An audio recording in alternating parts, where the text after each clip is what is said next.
आप सब कैसे हो। आई होप आप अच्छे होगे। आज हम आपके लिए लेके आए हैं द हिंदू न्यूज़ एनालाइज इन हिंदी। हम द हिंदू न्यूज़ को हिंदी में अनुवाद करके आपके लिए रीड करेंगे। आज है 15 फरवरी और ये न्यूज़ हमारे लिए यूपीएससी प्रीलिम्स प्लस मेंस के लिए और एंड इंटरव्यू के लिए बहुत इंपॉर्टेंट टॉपिक होता है। ये हमारी एक सीरीज़ है, ये हमें हमेशा डेली बाई डेली करना चाहिए। अब हम बात करते हैं अपने पहले आर्टिकल भारत भारत अमेरिका समझौता, मतलब जो भारत ने अमेरिका से समझौते किए हैं। हमारे जो प्रधानमंत्री हैं वो अमेरिका राष्ट्रपति से मिलने गए थे और क्या क्या समझौते हुए हैं हम उनके बारे में बात करेंगे आपसे टू दी पॉइंट। अब हम बात करते हैं भारत और अमेरिकी 2030 तक अपने व्यापार को दोगुना दोगुना करने पर सहमति हुई है। मतलब अमेरिका के राष्ट्रपति, अमेरिका के जो है प्रधानमंत्री और भारत के, इन दोनों ने एक व्यापार किया है कि ये दोगुना की सहमति करें हम 2030 तक। $500 मिलियन तक ले जाने की मिशन 500 नाम दिया है। मतलब 500 बिलियन नाम को ही 500 नाम दिया है। 2025 तक इस समझौते के पहले चरण की अंतिम रूप दिया है। मतलब इन्होंने जिससे शुरुआत की है उसी को ही अंतिम रूप दिया है। भारत अमेरिका से अधिक ऊर्जा खरीदने पर सहमति जताई। मतलब अमेरिका के राष्ट्रपति ने कहा है कि हम भारत से अधिक ऊर्जा खरीदेंगे। अमेरिका ने 16/11 के आरोपित तिवारी राणा के प्रत्यार्पण की मंजूरी दी है। चीन के साथ सीमा विवाद में भी सहयोगी का वादा किया गया है। भारत ने बाद में द्विपक्षीय मामले बताकर मतलब ठुकरा दिया। मतलब ये उन्होंने चीन के साथ जो सीमा विवाद की बात की थी, इसका सहयोग का वादा नहीं दिया था। इसलिए द्विपक्षीय जो भारत ने द्विपक्षीय व्यापार का मामला कहकर ठुकरा दिया। रक्षा के क्षेत्र में अमेरिका भारत के F-35 वायुयान बेचने का प्रबंधन करेगा। मोदी के साथ प्रेस वार्ता में ट्रंप ने भारत के टैरिफ की सांप्रदायिकता बताई। मतलब मोदी ने जब प्रेस कॉन्फ्रेंस हुई थी मीडिया के साथ में, तो उन्होंने ट्रंप के जो भारत के टैरिफ की जो बात की है उसमें सांप्रदायिकता बताई है। क्या समझौते के समय रेसिप्रोकल टैरिफ रोक सका जाएगा या नहीं, ये स्पष्ट नहीं हुआ है। मतलब ये अमेरिका की जो राष्ट्रपति उन्होंने पूछा है कि इस टैरिफ को रोका जा सकता है या नहीं जा सकता है। अमेरिका ने भारत के साथ व्यापार घाटा कम करने के लिए उपाय निकालने को कहा है। इसकी आपूर्ति अमेरिका गैस बेचकर की जा सकती है। मतलब जो भारत कम आयात करता है अमेरिका के लिए, अब वो गैस बेचकर आयात करेगा। भारत ऊर्जा आयात की 5 से $25 बिलियन करने पर विचार करेगी। मतलब जो हमारी भारत है वो ऊर्जा के लिए बेचने के लिए इतने से इतने $1 बिलियन का आयात करने की बात कर रही है। अब वो अमेरिका की विदेश नीति क्या क्या है, कौन कौन सी चीज़ पर वो अधिक ध्यान दे रहे हैं। अवैध प्रवासी, वो अमेरिका में राष्ट्रपति बोल रहे हैं कि हमारे यहाँ पे जो भी अवैध प्रवासी रह रहे हैं हम उनको वापस करेंगे। और दूसरा है व्यापार संतुलन, मतलब कि कहीं कहीं से अधिक हम आयात कर रहे हैं, कहीं से कम। जितना हम आयात करेंगे उतना ही हम निर्यात करेंगे। और तीसरा है टैरिफ टैरिफ कि जो जितना हम पे टैरिफ लगाएगा हम उस पे इतना टैरिफ लगाएंगे। अब हम बात करते हैं सहयोग का। यूएसए इंडिया कॉम्पैक्ट फ्रेमवर्क, सैन्य व्यापार और तकनीकी से सहयोग का समझौता। दशक भर में भारत 6 अतिरिक्त P-18 मैरीटाइम में पेट्रोलियम वायुयान लेगा। अभिक्रिया ऊर्जा में अमेरिका के रिएक्टरों का निर्माण भारत में होगा। मतलब जो ऊर्जा के क्षेत्र में जो अमेरिका के रिएक्टर हैं उनका निर्माण जो है भारत में होगा। ट्रस्ट समझौते, ये रणनीति तकनीकी पर है। मतलब स्टेज, इससे हमें रणनीति पर स्टेक तकनीकी का पर काम करना होगा। हम बात करते हैं न्यायपालिका की भूमिका। आज हमारे उपराष्ट्रपति जगदीश धनखड़ जी ने न्यायपालिका की कार्यपालिका की नियुक्ति में भूमिका पर सवाल उठाया है। मतलब ये हमारे जगदीश धनखड़ जी हैं, उन्होंने बताया है कि हमारी नियुक्ति पे कार्यपालिका की कोई भूमिका पर सवाल उठाया है। सीबीआई के निर्देशक की नियुक्ति की समिति में भारत में मुख्य न्यायाधीश शामिल हैं। मतलब हमारे मुख्य न्यायाधीश निर्देशक, सीबीआई के निर्देशक कौन, जैसे प्रधानमंत्री, विपक्ष के नेता और मुख्य न्यायाधीश CJI।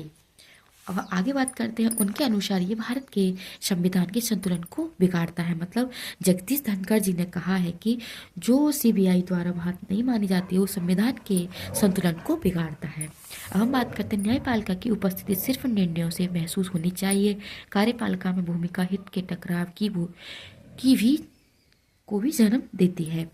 पहले न्यायिक आदेश से लिए गए इन निर्णय को बदलने की आवश्यकता है। मतलब जो न्यायपालिका ने जो आदेश दिए हैं उनको नियम को बदलने की आवश्यकता होती है। अब हम बात करते हैं 2024 में दिनकर मामले में सुप्रीम कोर्ट ने मुख्य न्यायाधीश की इस नियुक्ति पर शामिल करने का आदेश दिया था। मतलब जो मामला सुप्रीम कोर्ट ने दिया था उसे आदेश मानने के लिए कहा है। अब हम बात करते हैं वायु सीटों का आवंटन। भारत और सिंगापुर द्वारा आग्रह किया जा रहा है कि उदार वायु सेवा समझौते पर विचार कर रहे हैं। मतलब भारत ये कह रहा है कि हमारे जो एयरपोर्ट है उन पर जगह खाली नहीं है। वो समझाना चाह रहा है कि एयरलाइंस में भारत जो एरोप्लेन की कितनी बढ़ती मांग हो रही है। इससे उनकी एयरलाइंस की भारत में वायु मार्ग और हवाई अड्डे की अतिरिक्त कमी करने का अवसर मिला है। मतलब वायुयान अधिक होने से उन्हें एरोप्लेन्स की कमी महसूस हो रही है, मतलब स्टेशनों की कमी महसूस हो रही है।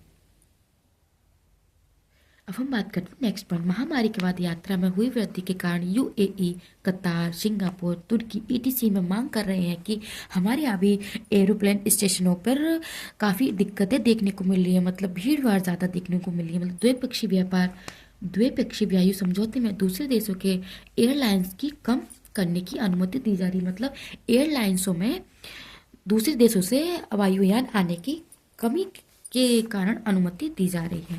भारत सरकार स्वदेशी एयरलाइंस की ज़्यादा व्यापार देने के लिए विदेशी एयरलाइंस को उड़ान और सीटों की संख्या में सीमित रखती है। मतलब कि कुछ एयरलाइंस की टिकट वेटिंग में जाते हैं, कुछ वेट हो जाते हैं। ये वो कहने के लिए कहना चाह रहे हैं कि एयरलाइंस में एरोप्लेन्स उड़ने के लिए जगह कम है और वहाँ पे भीड़ अधिक देखने को मिल रही है। अब हम बात करते हैं नए निर्वाचित आयुक्त। मुख्य निर्वाचित आयुक्त राजीव कुमार 8 फरवरी को सेवानिवृत्त हो जाएंगे। मतलब वो रिटायरमेंट हो जाएंगे। इसलिए 17 को नई सीईई के चयन समिति की बैठक होगी। इसलिए समिति में पीएम मोदी, गृह मंत्री और लोकसभा में विपक्ष के नेता शामिल होंगे। और लोकसभा संसद ने कानून बनाकर सीजेआई को हटाकर एक केंद्रीय मंत्री की इसके सदस्य बना दिए जाएंगे। मतलब जो संसद ने कानून बनाकर सीजेआई को हटाकर एक मुख्यमंत्री का निर्माण किया जाएगा। पहली बार किसी मुख्य चुनाव आयुक्त का चयन इस प्रक्रिया से हो रहा है। मतलब पहली बार इस प्रक्रिया से किया जा रहा है, वोटिंग द्वारा। चुनाव आयुक्त ज्ञानेश कुमार और सुखवीर साधु इस प्रक्रिया से चुने गए हैं। अगर चुनाव आयुक्त में किसी की मुख्य चुनाव आयुक्ति के पद पर भेजा जाता है तो ये तो समिति चुनाव आयुक्त का चयन करेगी। अब हम बात करते हैं एआई और कॉपीराइट। एआई से हमें जुड़े मामले हर दिन इस साल आपके लिए देखने को मिलेंगे। अब हम बात करते हैं, भारत की संगीत कंपनियों ने ओपन एआई के खिलाफ कॉपीराइट्स के मामले में जुड़ने का आग्रह किया है। मतलब एआई से कॉपीराइट्स के मामले सामने आ रहे हैं। इसका आरोप है कि कंपनी के चैटबॉट उनके संगीतों का प्रशिक्षण में प्रयोग कर रहे हैं। मतलब जो कॉपीराइट सॉन्ग है उनका भी वो प्रयोग कर रहे हैं। ये संगीत कॉपीराइट कानून के अंतर्गत आते हैं और व्यापारिक।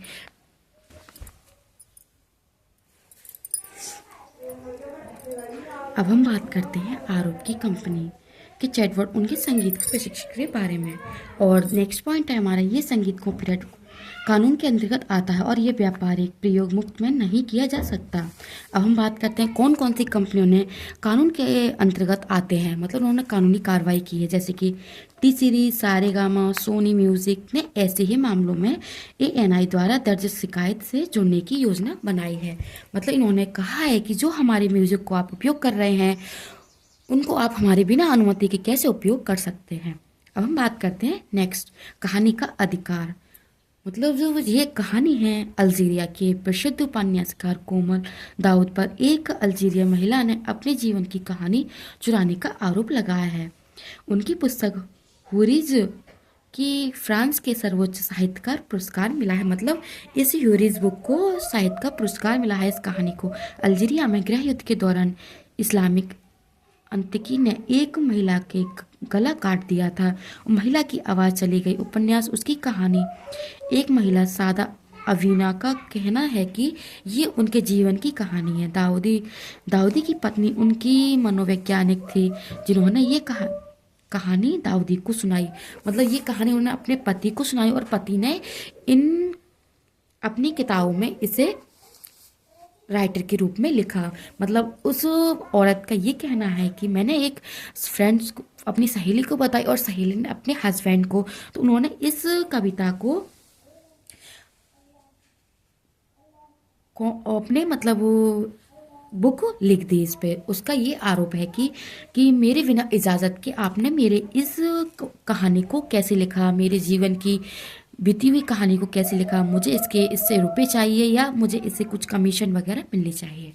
फ्रेंड्स, आप सभी को नोट्स कैसे लगे कमेंट सेक्शन में बताना, एंड वीडियो को ज़्यादा से ज़्यादा लाइक करना, शेयर करना एंड सब्सक्राइब करना ना भूलें। फ्रेंड्स, मैं आपके लिए daily to the point notes the Hindu news लेके आती हूँ। प्लीज़ वीडियो को ज़्यादा से ज़्यादा लाइक करें, सब्सक्राइब करें एंड कमेंट सेक्शन में ये भी बताना कि वीडियो आपके लिए कितनी हेल्पफुल होती है। योर प्रिपरेशन फॉर यूपीएससी, आप अच्छे से अपनी तैयारी करें। Thank you.